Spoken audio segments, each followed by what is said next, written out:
Folks, we're here today with Coach Don Thomas. He's the head coach of Falcon football here at Lincoln County High School. Appreciate you taking the time to meet with us today. Talk a little about your spring practice. Yes, sir. You just wrapped up your third spring practice as head coach of Falcon football, is that correct? Yes, sir. Okay, you had scrimmages against Marshall County and Ravenwood. So kind of overall, tell us how you feel after what you saw going through your workouts and the scrimmages. I thought we had a very productive spring, and we've made a couple of moves. Got a new offensive coordinator coach in, and Joe Moose, and moved a couple of people around. Ryan Golden playing tailback, as well as bringing in some of the younger guys. More power offense and a more versatile defense. Which very pleased with the production so far of our entire staff and our team. I thought we had a good spring. Good. Now every coach is looking for senior leadership, I guess, particularly on the high school level. How many seniors you got coming back? We're going to play. We'll have about 18 seniors that'll be coming in, and some of those guys have played a lot, as in Jack Cooter or Tyler Bennett or Ben Rambo. A few of those guys played a lot, and a few of them are going to play key roles this next year that haven't played a lot. Such as a Logan Ashley, or Jacob Lamb, or a couple guys like that. They showed some things in the spring, but those are a group of seniors. Some who played and played a lot and have been good leaders, and some who haven't played a lot but are still good leaders and good teammates. Good. How many you got coming back from the offensive side of the ball? You think that'll be impacting you this year? Well, we're moving some things around. Where Ben Rambo played center last year, we worked him at guard and tackle in the spring. Josh Whitaker's been in baseball all spring, so we didn't have him. Brandon Gower's going to get back out there with us, and he was out there as a sophomore. We've got quite a few people who are going to step into roles, and just different roles. Like I said, Ryan Golden being one of the big key parts there. He's stepping into a tailback position after playing wide receiver and quarterback pretty much his entire life. So it'll be interesting for us, and it's good. He's done a great job in the off season, as well as all of our guys. But Ryan himself put on about 15 pounds of muscle, and made it a lot better for him to take a pounding. And then, like I said, the other guys up front, we've got some young guys who are stepping in, coming straight out of 9th grade, playing a lot in the spring. Xavier Shooter, Bobby Joe Mendoza, in particular on offense with Shelton Smith. Eli Easton, competing for quarterback right there with Keller Monks, and all those are young guys. Then defensively, some young guys that are competing for a high-level spot. Jacob Caldwell playing a defensive end spot.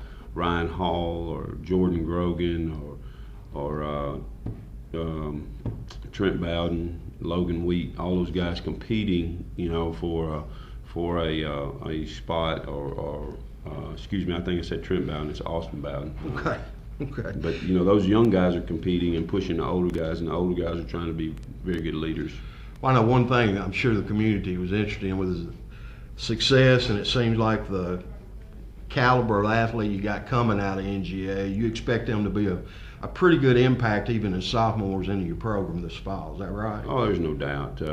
If you want to look at the college level stuff and all the height, the length, the athleticism, the speed, the agility, or whatever, this is a very, very good group of 9th graders. Very good group. Just needing the experience. Right, and and just like when I said the college look of it, the University of Alabama linebackers, all 6'2" to 6'4", and all weigh 230 to 260. They don't just go pick them like that, or they do go pick them like that. Yeah. They don't. If you are a 190-pound great linebacker in high school, you probably are still not going to play at linebacker at the University of Alabama because you don't fit their mold. This college-style mold that our group of 9th graders is coming in, they're still young, but there's a whole group of them that are already 5'10", 170 pounds. So you're talking about in a year or 2 years, this group's a whole group of 6-footers that weigh 200, 210 pounds. Right. And that is more in semblance of where we were at in the 80s when I played here, when we only had one guy on defense that weighed over 220, but right. we had 9 guys on defense that weighed 200. So it's a very good young group, and our older guys are doing the right things to get them in position to be ready to play.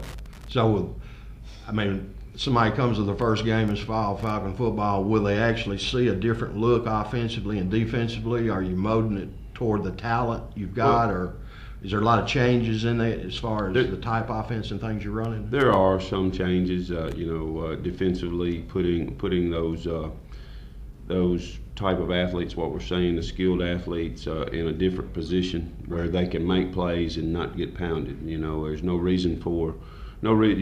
lot of reason for Ryan Hall to have to take on a 300-pound guard when he could play in space a little bit and still be able to help us and make plays. So we have changed some things around, and then offensively, we do have some big guys. We have a big offensive line, and I think we'll be able to pound the ball a little more and be a clock grinder, just good, hard-nosed, run the football, play action pass. And then we've got enough receivers that we can put a different package out there in one word, one move, call it cheetah package, and 4 guys will run off, 4 guys will run on, and all of a sudden we went from a big power team to an Oregon-style team. So, I think we've got the talent to do both. You got the hands to beat some people deep as far as receivers, that type of thing goes? I think we got really good hands, and hands is normally not what I'm worried about. It's being able to run by them. Right. Get on the backside. I think a couple of these guys can get in position to do that. They're not to the Eric Smith level, but right. They are. We've got some good receivers, and we got some quality young men. Where's your program at now? I know graduation's upon you. Are you giving them a break? Will you work out before you go into the dead period for a while? The dead period's end of June, first part of July. Yes, sir. Correct? We're going to give them a little time off. Today's Wednesday. We won't start back up until Monday. So we'll give them the rest. We'll give them the rest of this week off. Pretty short break, Coach. Well, we've got it figured out to where there's 19 workout days before the dead period, but there's only 12 workout days for practice prior to when official camp starts. So, right. We're talking prior to our camp, prior to our first scrimmage, we've only got 33 days. We got 33 days of practice prior to when we scrimmage Ravenwood again, and we've got 34 days of practice before we scrimmage Riverdale. So, and then I think we've got 40 days of practice before I'm right now don't have it locked in, but trying to get Siegel. We're going to scrimmage them too.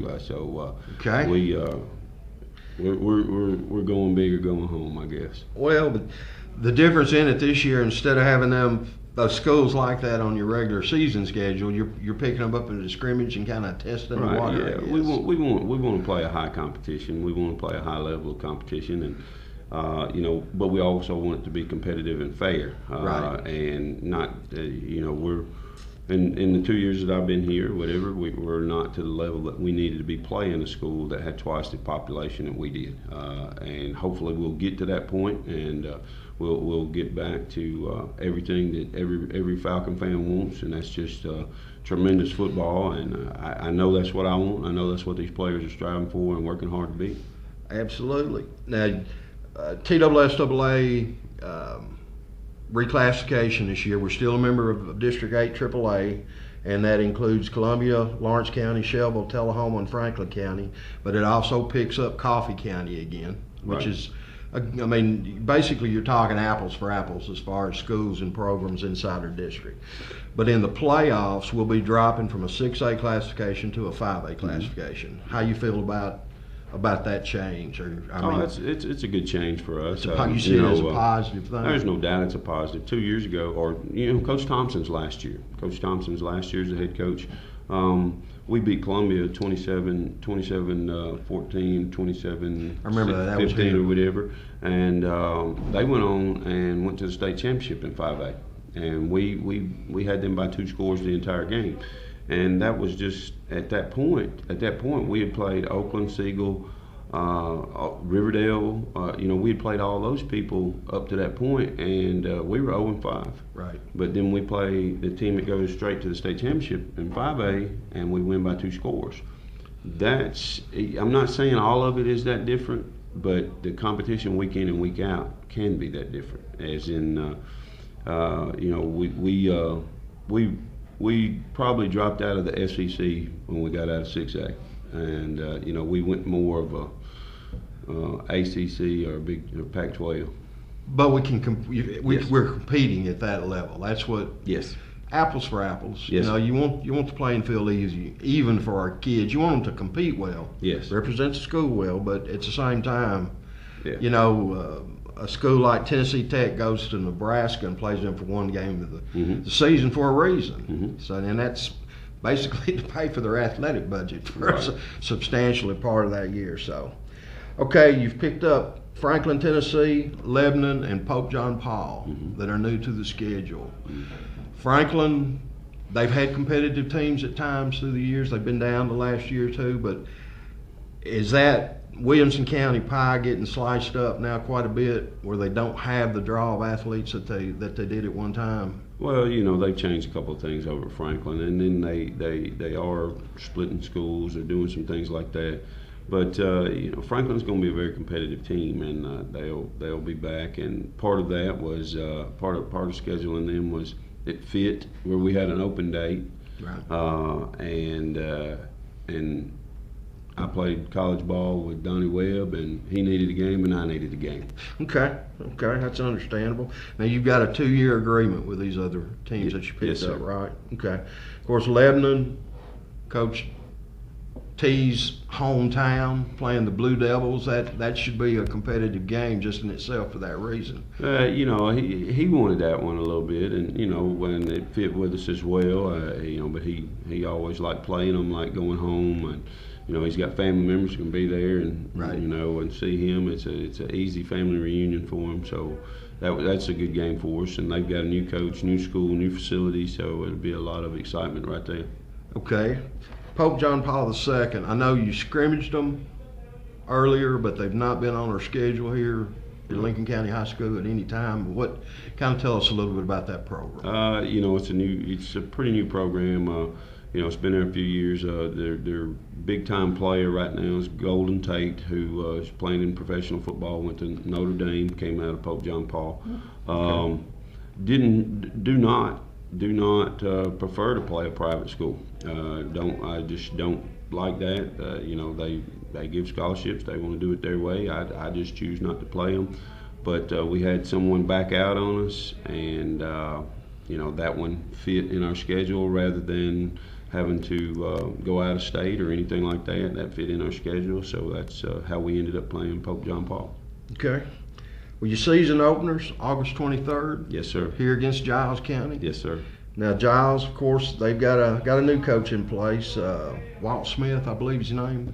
Had a year at Mount Zion, but had 9 pretty successful seasons at Mount Pleasant, I Yes. believe. Is kind of, you got a feel for him? What type of? Not necessarily. He's a spread guy. Some people said he originated the Wildcat in 1 and 2A football, but he had some pretty good backs. So he'll do some good things. I think he'll do well at Giles County. He did some really good things at Mount Pleasant. Had some Mr. Football finalists, and I think one of them was DeMarco Daly. He was a finalist for Mr. Football. Played running back / quarterback for him. So that's why I say he originated the Wildcat in 1 and 2A football here in the local area. But pretty good record. Went to the quarterfinals twice with that group in Mount Pleasant, and maybe the semifinals once in his 9 years. So he's been successful. He's a local to Giles County, Columbia area. I think he'll do fine. And we want to remind everybody the Falcon Football Club will be holding their annual media night. It'll be prior to the Giles County game, August 23rd, but the date's not been set yet, but we'll be letting you know when that's going to happen. And Coach, appreciate you taking the time, meet with us, talk a little bit about a real hot topic in Lincoln County, and that's Falcon yes, football. Well, we want to get it to where it's even hotter, and you know, these guys are working very hard right now.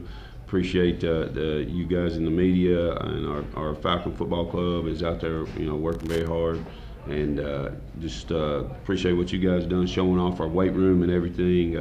You know, it's some good things going on, and just want everybody to be excited. Appreciate everybody watching, and go Falcons. Go Falcons. I'll be a warrior every day. I'll fight and battle for my land. I'll be living slowly by then. I'll be gone because it's good. 1, 2, 3, Falcon!